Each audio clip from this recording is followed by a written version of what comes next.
দর্শক, আপনাদের আবারও স্বাগত এটা নিউজের নিয়মিত আয়োজন ইয়াং নাইটে আমরা চমৎকার একটি বিষয় নিয়ে কথা বলছি, সেটি হচ্ছে অ্যানিমেশন। আপনাদের সঙ্গে আছে আমি আসিফ ইমতাজ রবি এবং আমাদের সঙ্গে আছেন কাজী আলী তামাদ্দুন, যিনি একজন তরুণ অ্যানিমেটর।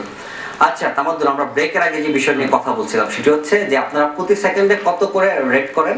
8 থেকে 12,000। 8 থেকে 12,000, অর্থাৎ একটা 30 সেকেন্ডের কাজে মোটামুটি 3 লক্ষ টাকা। হ্যাঁ, অ্যারাউন্ড 3 লক্ষ টাকা।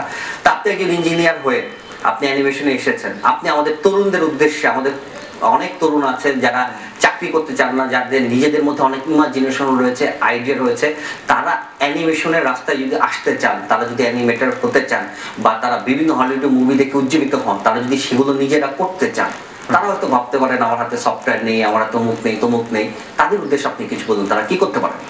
আচ্ছা, আমি একটু বলি, আমি যে কম্পিউটারটা দিয়ে অ্যানিমেশনের কাজ শুরু করি সেটার দাম ছিল 30,000 টাকা। 30,000 টাকা খুবই সস্তা একটা কম্পিউটার ছিল। এখন অনেক ভালো কম্পিউটার ইউজ করি বিকজ কাজ করতে করতে ডেভেলপ করা হয়ে গেছে। সো এমন না যে ব্যাপারটা খুব এক্সপেন্সিভ, না হলে কাজ করতে পারবো না। এটা সত্যি আমার কাজ করতে একটু কষ্ট হবে, সময় বেশি লাগবে, বাট কাজ কিন্তু করা সম্ভব। এই জিনিসগুলো একটু দোকানপাটে গিয়ে খোঁজ খবর করলে আসলে এই জিনিসগুলো ওনারা অনেক সাপোর্টিভ, এই জিনিসগুলো পাওয়া সম্ভব। আর শেখার ক্ষেত্রে যেটা বললাম সেটা অবশ্যই নিজের ইচ্ছাটা খুব ইম্পর্টেন্ট ব্যাপার। আর কিছু প্র্যাকটিস করতে হয়, ইন এ সেন্স যেমন গায়ক হতে গেলে গলা সাধতে হয়, তো অ্যানিমেটরকে চোখ সাধতে হয়, তাকে প্রচুর অ্যানিমেটেড ফিল্ম দেখতে হবে। অ্যানিমেটেড ছাড়াও নর্মাল ফিল্ম, এটা ক্রিয়েটিভিটির জন্য খুব জরুরি দরকার। মানে আমি পেটে খেলেই মানে আসলে আমার বের হবে ভেতর থেকে, সো আমার ইনপুটটা খুব ইম্পর্টেন্ট, যে আমি আসলে ইনপুট দিচ্ছি। রেগুলার একটু ফিল্ম দেখা, অ্যানিমেটেড সিনেমা দেখা, ইনফ্যাক্ট আমার কাছে মনে হয় মিউজিকটাও খুব ইম্পর্টেন্ট, বিকজ অ্যানিমেশনের সাথে মিউজিক একটা বড় ফ্যাক্টর কাজ করে, এটার সাথে কাজ করে। সায়েন্স একটা ইম্পর্টেন্ট ব্যাকগ্রাউন্ড অ্যানিমেশনের জন্য, because animated real world simulation যদি করতে হয়, ইন দ্যাট কেস আমাদেরকে ফিজিক্সটা এনভায়রনমেন্টে ক্রিয়েট করতে হয়। সো সায়েন্স ব্যাকগ্রাউন্ড থেকে একটু সুবিধা পাওয়া যায়। আর ইঞ্জিনিয়ারিং ব্যাকগ্রাউন্ডের জন্য একটু ফ্যাসিলিটি ছিল, ম্যাথমেটিক্সের একটু সুবিধা পাওয়া গেছিল, তো এটার জন্য একটু অ্যাডভান্টেজ পাওয়া যায়, বিকজ একটা সার্টেন লেভেলে পরে অ্যানিমেশন করতে গেলে আসলে একটু প্রোগ্রামিং করতে হয়। তো সেই ক্ষেত্রে হয়তো বা যারা কম্পিউটার ব্যাকগ্রাউন্ড আছে তাদের জন্য ব্যাপারটা ইজিয়ার, অথবা এখন তো আমাদের স্কুল থেকেই কম্পিউটার সাবজেক্ট নেওয়া যায়, যারা ইন্টারেস্টেড এ ব্যাপারে তাদের জন্য অনেক ইজি হয়ে যায় যদি তারা এই কাজগুলি করতে থাকে। আর বেস্ট ওয়ে হচ্ছে ইন্টারনেট, এবং তারা কি কি সফটওয়্যার ব্যবহার করবে, কোথা থেকে এইসব সফটওয়্যার পাবো, সেটি নিয়ে আলোচনা করবো। তার আগে আমাদের একজন দর্শক লাইনে অপেক্ষা করছেন। প্রিয় দর্শক, আপনার নামটি বলুন এবং আপনার প্রশ্ন। আচ্ছা, আমি হলাম উপলানর, আমি নিজেও একজন গ্রাফিক আর্টিস্ট, কিন্তু আমার মনে হয় যে এখন এই কাজ ছেড়েই দিতে হবে, কারণ এই কাজ থেকে এক্সপেক্ট চালানো খুবই মুশকিল। এখন ব্যাপার হলো যে এইগুলো আমি বাংলাদেশের নাটকে আনার জন্য আমি নিজেই আপনার প্রোমো বানিয়েছি এবং এটার ভিতরে স্পেশাল এফেক্ট দিয়েছি এবং এগুলো আমি বিভিন্ন টিভি চ্যানেলে প্রেজেন্ট করেছি, কিন্তু তারা এই ব্যাপারে কোনো ধরনের মানে তারা যখন দেখেন জিনিসটা তখন হয়তো বলেন যে হ্যাঁ আপনার কাজ অন্য অনেকের থেকে ভালো, বা এই সব জিনিস আমরা দেখাতে চাই বা দেখাবো, কিন্তু যখন আসল কাজের কথা আছে যে হ্যাঁ এখন আপনি স্পন্সর করেন বা আমাকে কিভাবে হেল্প করবেন, আমার এটা কিভাবে প্রচার করবে বা কিভাবে আমি টাকাটা পাবো যেটা দিয়ে আমি তৈরি করবো, তখন যেখানে আসেন সেখানে কোনো পৃষ্ঠপোষকতা পাওয়া যায় না। এই ব্যাপারে আমরা কি করতে পারি? আমি কিন্তু নিজেই মানে আপনার কোনো জায়গায় না থেকে আমি নিজেই কিন্তু এটা ডেভেলপ করছি। ধন্যবাদ দর্শক আপনার প্রশ্নের জন্য। কাজী তামাদ্দুন, আপনার অভিজ্ঞতা কি? আপনি তো নিজেই এই আমাদের প্রিয় দর্শকের মতো আপনি নিজেই কাজ শিখেছেন, আপনি কি আসলে কোনো কাজ পাচ্ছেন? আমি ইনফ্যাক্ট একটা কোম্পানির সাথে অ্যাসোসিয়েটেড আছি, Intrakin corporation, one of the partners of. So এটা আমার ওই দিক থেকে একটা বড় ফ্যাসিলিটি হচ্ছে যে we are running a company, যেটা কিনা আপনারা বন্ধুরা মিলেই দিয়েছেন। এটা আমাদের জন্য একটা বড় ফ্যাসিলিটি ছিল। আপনারা কোন কর্পোরেটের কাজ করছেন বা কোন কোম্পানি? আমরা এই মুহূর্তে লোকাল এবং ইন্টারন্যাশনাল ব্র্যান্ড সবার জন্যই কাজ করছি। ওই ইউএস বেসড কোম্পানি, আমাদের ইউএসএ তে একটা অফিস আছে, আমরা ওখানেও কিছু কোম্পানির সাথে ডিল করছি, প্লাস লোকালিও কাজ করছি, যারা বাংলাদেশে মাল্টিন্যাশনাল আছে তাদের জন্য কাজ করা হচ্ছে। তো কাজের ডিমান্ড কিন্তু বাংলাদেশে বেশ বড় লেভেলের আছে। তো এই ক্ষেত্রে আমার মনে হয় ইন্ডিভিজুয়ালের থেকে যদি ইন্ডিভিজুয়াল হিসেবে কাজ করতে হয়, ইন দ্যাট কেস ফ্রিল্যান্সিং করে সাস্টেইন করাটা খুব ডিফিকাল্ট, বিকজ এখানে ইন্ডিয়া আমাদেরকে খুব ভালোভাবে কবজা করে রাখছে। আপনি যদি ওয়েবসাইট বেস যে ফ্রিল্যান্সিং ওয়েবসাইট গুলো আছে সেখানে যান, দেখতে পারবেন যে ওদের এফিসিয়েন্সি লেভেল এত ভালো, আমি ওদেরকে দোষ দিচ্ছি না, ওদের এফিসিয়েন্সি আসলেই খুব ভালো।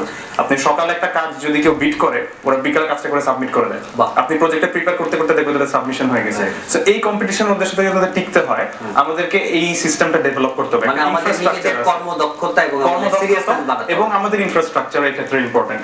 একটা রেন্ডার ফার্ম করা যেটা হয়তো খুব ইজিলি রেন্ডার করতে পারবে, কারণ রেন্ডারিং একটা বড় টাইম আমাদের জন্য খরচ হয়ে যায়, যেটা আমরা এফোর্ড করতে পারতেছি না। ইলেকট্রিসিটি একটা বড় প্রবলেম, ব্যাকআপ থাকতেছে না, এগুলো একটা বড় প্রবলেম হয়ে যায়। সো এই জিনিসগুলো ওভারকাম করতে হবে। আর পার্সোনালের থেকে যদি একটা কোম্পানির সাথে অ্যাসোসিয়েট হবে, যে ইনফ্যাক্ট আমাদের কোম্পানিতে আমরা ইন্টার্ন নেই, যারা আমাদের সাথে কাজ করতে আসে, আমাদের সাথে কাজ করে, তারা যখন এই জিনিসটা হয় তাদের পাবলিসিটি হয়, ইনফ্যাক্ট তাদের নামের সাথে কিছু ব্র্যান্ড অ্যাড হয় যে আমি এই ব্র্যান্ডের একটা কাজটা করে যাই। So in that case company is a very good thing, যে একটা কোম্পানির সাথে অ্যাসোসিয়েট হওয়া, তখন এজেন্সিগুলোর সাথে পরিচিতি বাড়ে। বিকজ পার্সোনালি আমি আসলে গিয়ে যদি বলি আমি এই কাজটা পারি, এটা আসলে কি মানে ওইভাবে আসলে হয় না, মানে হয়তো বা বাইরে হয় আমি জানি না, বাট আমাকে সিস্টেমটা মেনে নিতে হবে। আচ্ছা, এটা নিয়ে আমরা আরেকটু আলোচনা করব শোরিলের ব্যাপারটা নিয়ে। আপনি আমাদের এই দর্শকের উদ্দেশ্যে আর কি শোরিলের টিপসটা দেবেন, তার আগে আরেকজন দর্শকের ফোনটি নিয়ে নেই। তামাদ্দুল, প্রিয় দর্শক, আপনার নাম এবং আপনার বক্তব্য। জি, আমার নাম মোহাম্মদ হোসেন জেমি, আমি চলচ্চিত্র পরিচালক। আচ্ছা জেমি ভাই বলুন। আসসালামু আলাইকুম। ওয়ালাইকুম আসসালাম, ভালো আছেন আপনি? জি আমরা ভালো আছি। আপনার অনুষ্ঠান খুব ভালো লাগে, আমি সুযোগ পেলেই দেখি। থ্যাংক ইউ জেমি ভাই। আমি একটা অভিজ্ঞতা শেয়ার করতে চাচ্ছি খুব সংক্ষিপ্ত ভাবে। গত নভেম্বরে আমার একটি ছবি রিলিজ পেয়েছে, কিং খান। আচ্ছা, যেটা পুরোপুরি মাত্রা একটি বাণিজ্যিক ধারার ছবি। আচ্ছা, এই ছবিতে আমি প্রথম অ্যানিমেশন সংযোজন করেছি এবং এই অ্যানিমেশন করতে গিয়ে আমার যে তিক্ত অভিজ্ঞতা হয়েছে সেটা আমি এক বাক্যে বলতে চাই। প্রথমত হচ্ছে সঠিক অ্যানিমেটর খুঁজে পাওয়া, তারপর কনসেপ্ট শেয়ার করা এবং বুঝিয়ে সেটা চলচ্চিত্র উপযোগী করা, তারপরে চেন্নাইতে দৌড়ানো, সেটাকে ডিজিটাল ইন্টারমিডিয়েট করে এনে দর্শকদের সামনে উপস্থাপন। সো যে গেস্ট যে বসে আছেন সে জানবেন কতগুলি টেকনিক্যাল ব্যারিয়ার আমাকে পার হতে হয়েছে। কিন্তু যে তিক্ত অভিজ্ঞতা সেটা হচ্ছে যে 6 মাস 9 মাস 1 বছর শিখে ইয়াং ছেলেপেলেরা এরা এত পরিমাণ অর্থ দাবি করে যে যেটা আমরা আমাদের মার্কেট অনুযায়ী অ্যাফোর্ড করতে পারি না। কিছুক্ষণ আগে উনি বলছিলেন প্রডিউসারদের এগিয়ে আসতে হবে। আমার মতো প্রডিউসার ডাইরেক্টর এগিয়ে এসছে, কিন্তু তিক্ততার মুখোমুখি হয়েছি। তো সেক্ষেত্রে আমরা এমন একটা পর্যায়ে আসতে পারি না, যেহেতু একটা নতুন ইন্ডাস্ট্রি গ্রো করছে, যে তাদেরও কিছু সহনশীলতা থাকবে, আমাদেরও উদ্যোগ থাকবে, তাহলেই তো আমরা দর্শকদের সামনে নতুন নতুন জিনিস উপস্থাপন করতে পারবো। ধন্যবাদ জেমি ভাই, আপনার পয়েন্টটি আমরা বুঝতে পেরেছি এবং এটা আমাদের জন্য অসম্ভব আনন্দের। আমাদের মাঝে আছেন একজন তরুণ অ্যানিমেটর এবং আমাদের মাঝে আপনি ফোনের মাধ্যমে আছেন একজন অভিজ্ঞ এবং বাংলাদেশের স্বনামধন্য একজন চলচ্চিত্র পরিচালক, এবং দুই পক্ষের আলোচনা দিয়েই আমাদের ইয়াং নাইট জমে উঠবে। আপনার বক্তব্য হচ্ছে যে এই তরুণ অ্যানিমেটর বেশি টাকা দাবি করছেন, আর তরুণ অ্যানিমেটরের দাবি হচ্ছে যে পরিচালক কিংবা আপনার প্রযোজকরা তাদেরকে কাঙ্ক্ষিত অর্থ দিচ্ছেন না। জেমি ভাই আমাদের সঙ্গেই থাকুন এবং দেখুন আমাদের তরুণ অ্যানিমেটর কি বলেন। অসংখ্য ধন্যবাদ জেমি ভাই আমাদের ফোন দেওয়ার জন্য। বলুন তামাদ্দুল। আচ্ছা, আমার মনে হয় উনি পয়েন্টটা ঠিকই বলেছেন, যেটা বলেছেন যে হয়তো বা একটু ওভার এক্সপেন্সিভ, বাট জিনিসটা এক্সপেন্সিভ এই কারণে যে এটা অনেক time consuming. In a sense যে আমি যদি চিন্তা করি যে আমি বললাম যে পার সেকেন্ডে হয়তো বা আমি 8 থেকে 12,000 টাকা চার্জ করতেছি, বাট দেখা যাচ্ছে আমাদের আমি যদি একটু একটা স্ট্যাটিস্টিক্স বলি, এটা হচ্ছে স্পিলবার্গের জুরাসিক পার্ক মুভিটার একটা ফ্রেম রেন্ডার করতে সময় লাগতো 6 ঘন্টা। আচ্ছা, আমরা জানি যে টেলিভিশনে টেলিকাস্ট যখন হয় পার সেকেন্ডে 25টা করে ফ্রেম যায়, মানে প্রতিটা সেকেন্ডে আমরা 25টা করে ফ্রেম যায়, এবং ওর একটা ফ্রেম রেন্ডার করতে 6 ঘন্টা। ফার্স্ট অফ অল অ্যানিমেটরকে মডেল করতে হয়, তারপর তাকে এই একটা বড় সময় ধরে, হলিউডে একসময় এই লেভেলে ছিল, আমরা কিন্তু ওদের কাছাকাছিও না। ইনফ্যাক্ট আমরা হলিউডে 50 বছর আগের পর্যায়ে এখন আছি। সো আমরা যদি চিন্তা করি আমার রেন্ডার টাইমটা কতখানি, আমার এটার পেছনে কত এফোর্ট দিতে হয়, এবং দেখা যায় এমন না যে আমি রেন্ডার করতে দিয়ে আমি আসলে অন্য কাজ করতে পারবো, বিকজ আমার কম্পিউটার এনগেজ হয়ে থাকতেছে, আমাকে বেসিক্যালি সেটা আইডল পিরিয়ড পার করতে হয়। সো আলটিমেটলি দেখা যায় আমি হয়তো 1 মাস সময় ধরে 5 সেকেন্ড রেন্ডার করতে পারি। এটা আউটপুট দেখতে হয়তো খুবই কম, যে মাত্র 5 সেকেন্ড হলো, বাট এটার পেছনে এফোর্ট অনেক বেশি থাকে, এবং এটা যদি স্ক্র্যাচ থেকে শুরু করতে হয়, যে আমাকে অ্যানিমেশন বলতে যদি 3D অ্যানিমেশন হয়, ইন দ্যাট কেস এটা খুবই এক্সপেন্সিভ। আমি কিন্তু অ্যানিমেশন ফুল 3D এর ক্ষেত্রে চার্জটা বলেছি। আমরা যদি নরমাল ভিএফএক্স এর কথা বলি, ভিজুয়াল এফেক্টস, সেই ক্ষেত্রে চার্জ কিন্তু হাফেরও কাছাকাছি। ইনফ্যাক্ট আমরা 4-5 হাজার টাকাতেও হয়তো আমরা পার সেকেন্ডে গ্রাফিক্সের কাজ করি, বাট যদি ফুল ফ্লেজে 3D অ্যানিমেশন হয় সেই ক্ষেত্রে মডেলিং করতে অনেক সময় লাগে। হয়তোবা একজন স্পেশালিস্ট থাকে যে মডেল করে, তারপর একজন টেক্সচারিং করে, একজন লাইটিং করে।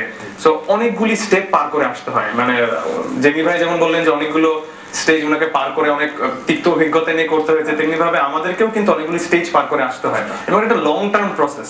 এবং যেই স্টেজগুলো আসলে আমাদের জন্য কষ্টকর, যেমন চেন্নাই থেকে মাস্টারিং করতে হয় বা কালার কারেকশন করতে হয়, ওই জিনিসগুলো যদি টেকনোলজিগুলো আমরা বাংলাদেশে নিয়ে আসতে পারি, এটা এমন না যেটা সম্ভব না, এটা অবশ্যই সম্ভব। ইন্ডিয়া 20 বছর আগে ছিল না, বাট এখন আছে।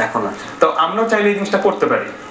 এই জিনিসটা যদি করি আমাদের আমরা টাইম কনজাম্পশনটা কমায় আনতে পারবো।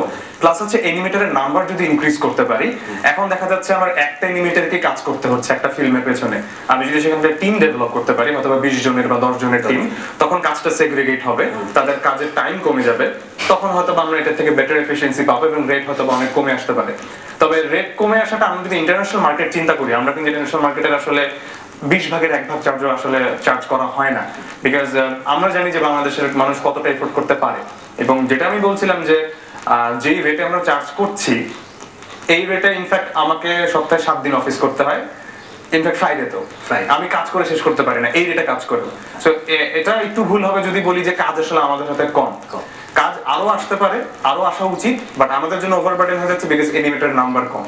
অ্যানিমেটরের নাম্বার কম, এবং আমাদের মধ্যে আমরা নিশ্চিত এমন কোন তরুণ দর্শক এই মুহূর্তে এই শোটি দেখছেন যিনি মনে মনে ইচ্ছা পোষণ করেন তিনি অ্যানিমেটর হবেন, ঠিক আছে, কিন্তু তিনি সাহস পান না। আপনি তাকে কি সাহস দেবেন? কারণ আমাদের একজন খুব স্বনামধন্য পরিচালক ফোন দিয়েছেন যে তিনিও অ্যানিমেটর ক্রাইসিসে ভুগছেন, তারও কাজের প্রচুর দরকার এবং তিনি ব্যবহার করা শুরু করেছেন অলরেডি অ্যানিমেশন। আপনি আমাদের যেসব স্বপ্ন দেখা তরুণদের উদ্দেশ্যে কিছু বলুন।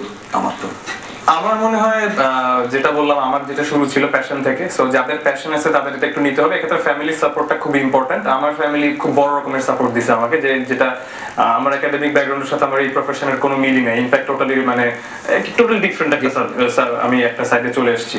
সো এই ক্ষেত্রে আমার ফ্যামিলি সাপোর্টটা খুব বড় ছিল, সবসময় ইন্সপিরেশন করছে। যখন বলছি হ্যাঁ আমি একটা ক্যামেরা কিনতে চাই, কিনে দিছে, বলছি যখন স্টুডেন্ট ছিলাম সেগুলো অ্যাফোর্ড করতে পারতাম না, বাবার পকেট থেকে নেওয়া। তো এই সাপোর্টটা দরকার, এই সাপোর্টটা যদি থাকে। আর যেটা দরকার সেটা হচ্ছে, যেমন কিছু মানুষ আছে যারা বাবা মার কাছ থেকে নিয়ে আর কিছু করে না, বাট ওই ডিটারমিনেশন বা কনফিডেন্সটা থাকতে হবে যে আমি আসলে করে দেখাবো, যে আমি জানি এই জিনিসটা 9 মাস বা 1 বছরের কোর্সে আসলে হয় না। বিকজ 9 মাস 1 বছরের কোর্স করে একটা ছেলেকে যখন আমি প্যানেলে বসাই দিই, সে কিছু করতে পারে না। বিকজ যখন একটা জিনিস টেলিকাস্ট হয় বা ব্রডকাস্ট হয়, তার টোটাল ল্যাঙ্গুয়েজটা ডিফারেন্ট থাকে এবং এটা অনেক ডিফিকাল্ট ব্যাপার। বিকজ এখানে টাইম কনস্ট্রেন্ট আছে, ঘাড়ের উপরে ক্লায়েন্ট বসে থাকে।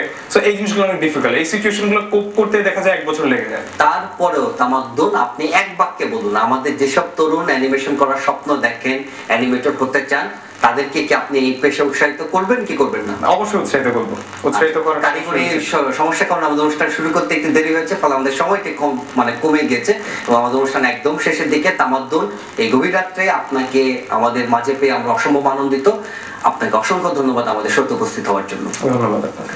প্রিয় দর্শক, চমৎকার একটি বিষয় নিয়ে কথা বলছিলাম এবং আমাদের ইচ্ছা রয়েছে ভবিষ্যতে এরকম চমৎকার বিষয় নিয়ে কথা বলবো, যদি চমৎকার দর্শক আপনাদের মতো আমরা সঙ্গী পাই। আমাদের সঙ্গে থাকুন, ভালো থাকুন, সুস্থ থাকুন। শুভরাত্রি।